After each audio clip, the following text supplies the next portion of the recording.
El amanecer en las décadas de los 80 y los 90 no se anunciaba con el rugido del tráfico moderno, sino con una sinfonía mucho más orgánica y profunda.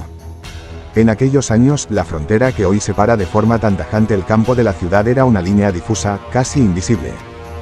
No hacía falta viajar kilómetros para encontrarse con el sector primario, la vida rural respiraba en el corazón de los barrios periféricos, en los callejones traseros de los pueblos y en los límites donde el asfalto cedía el paso a la tierra. Las vaquerías de esa época eran auténticas islas de tradición incrustadas en un paisaje que empezaba a llenarse de bloques de pisos y cables de alta tensión. Quienes crecieron en esos entornos recuerdan que el día comenzaba mucho antes de que se encendieran las primeras farolas. A las 4 o 5 de la mañana, cuando la penumbra aún dominaba las calles, un murmullo sordo y rítmico se apoderaba del aire, el despertar del ganado. Los mugidos bajos de las vacas, el golpeteo de los cascos sobre el cemento y el tintineo de los primeros cubos de metal marcaban el inicio de una jornada inalterable. Caminar cerca de una vaquería en los 80 implicaba sumergirse en un ecosistema sensorial único, una firma olfativa que se grababa en la memoria de los vecinos para siempre. No era un olor agradable para todos, pero era el olor del trabajo y del sustento. Se trataba de una amalgama densa y cambiante según la estación, el aroma dulzón de la alfalfa recién cortada, el frescor seco de la paja acumulada en los saltillos y el olor denso del pienso concentrado. Todo ello se entrelaza con la presencia inevitable del estiércol y, sobre todo, con el olor penetrante del zotal o el cloro. Este último aroma, desinfectante y agudo, era el orgullo del vaquero, la prueba visual y olfativa de que, a pesar de la naturaleza del lugar, la limpieza se mantenía con un celo casi religioso. Las mangueras a presión y las escobas de brezo rascando el suelo de hormigón estriado formaban el fondo sonoro de un ritual que se repetía cada mañana, buscando que los animales descansaran sobre superficies seguras y limpias para evitar cualquier resbalón. La vaquería urbana o semiurbana no funcionaba como una industria aislada tras muros de hormigón, era un órgano vivo de la comunidad, un imán que atraía a los vecinos a lo largo de todo el día. En una época donde los grandes supermercados aún no lo dominaban todo y las cajas de cartón con leche procesada empezaban apenas a ganar terreno, la granja del barrio era el proveedor de confianza. Ir a buscar la leche era una tarea cotidiana asignada muchas veces a los más jóvenes de la casa o a las abuelas, un trayecto que éstas estructuraban en la vida social del vecindario. La imagen es icónica, un desfile de personas cruzando las esquinas portando lecheras de aluminio reluciente, o botes de plástico grueso que en su vida anterior habían albergado otros alimentos y que ahora se reutilizaban con naturalidad. Al cruzar el portón de la vaquería, el suelo húmedo y el frescor del interior contrastaban con el calor de la calle. Allí, el vaquero o su familia atendían con una familiaridad perdida. Se utilizaban perolas metálicas de medio litro o 1 litro, desgastadas por el uso, que se hundían directamente en las cántaras de transporte o en los grifos de los primeros tanques de frío. El chorro espeso, blanco y con una espuma densa llenaba los recipientes caseros mientras se intercambiaban las noticias del día, el clima, la salud de algún vecino o el precio del alimento de los animales. Al regresar a las casas, comenzaba la segunda parte del ritual, hervir la leche.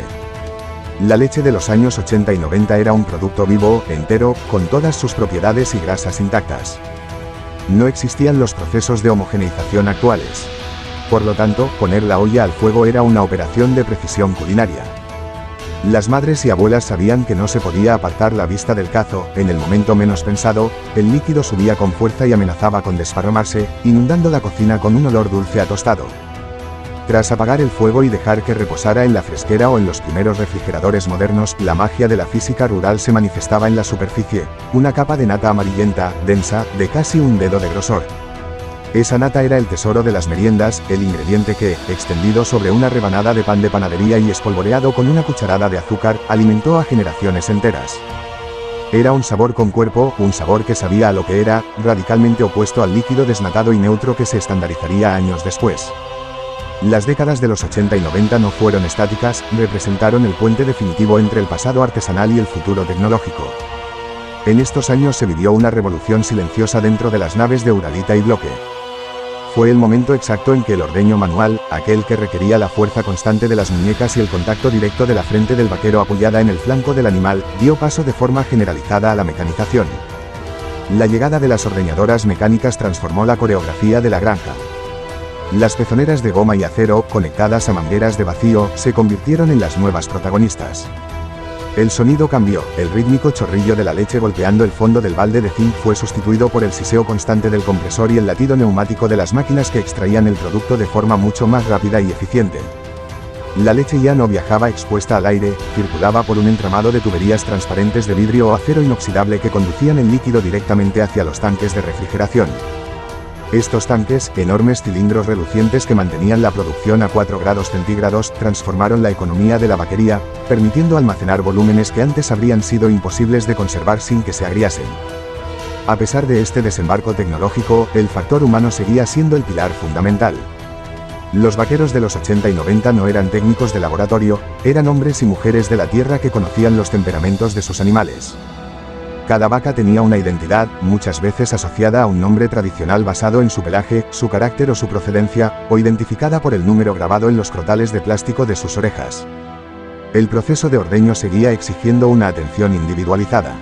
Antes de colocar las pezoneras, las ubres debían limpiarse minuciosamente a mano con paños templados y soluciones yodadas, un contacto físico que calmaba al animal y estimulaba la bajada de la leche.